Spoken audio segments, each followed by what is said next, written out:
القصص الرائعہ ایک عربی کی کتاب ہے۔ مصنف نے نقل کیا کہ عرب کے عوام میں ایک شخص تھے جن کے پاس اللہ نے 4 اولادیں عطا کی۔ ان کے پاس 3 بیٹیاں تھیں اور ایک بیٹا تھا۔ ان کے دل میں خواہش تھی کہ میرا بیٹا حافظ قرآن بنے اور قرآن کی خدمت کرے، لہذا وہ لیکن غریب اور مفلس انسان تھے۔ وہ اکیلا تنہا کمانے والا تھا، کوئی دولت اور جائیداد ان کے پاس زیادہ موجود نہیں تھا، لہذا کچھ دنوں کے بعد ان کے جسم میں فالج ہو گئی، یعنی انہیں لقوہ لگ گیا۔ تو یہ حسرت لیے ہوئے بیمار بستر پر پڑے تھے۔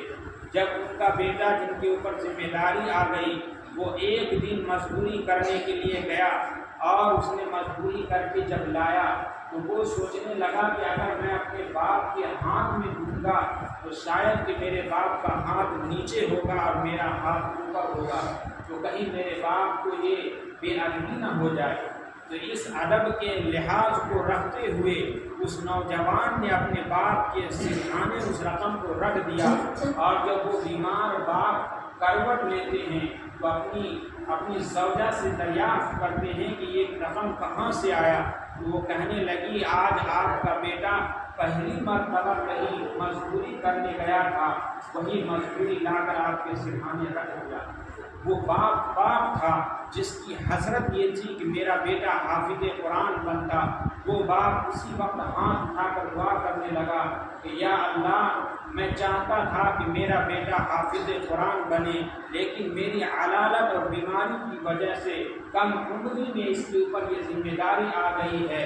تو اگر چاہے تو کسی بھی طرح سے میری اولاد کو حافظ قرآن بنا دے۔ لہذا اس نوجوان کو یہ دعا لگ گئی۔ اسی لیے کہا جاتا ہے کہ والدین کو کسی بھی حال میں اپنی اولاد کے لیے بد دعا نہیں کرنی چاہیے۔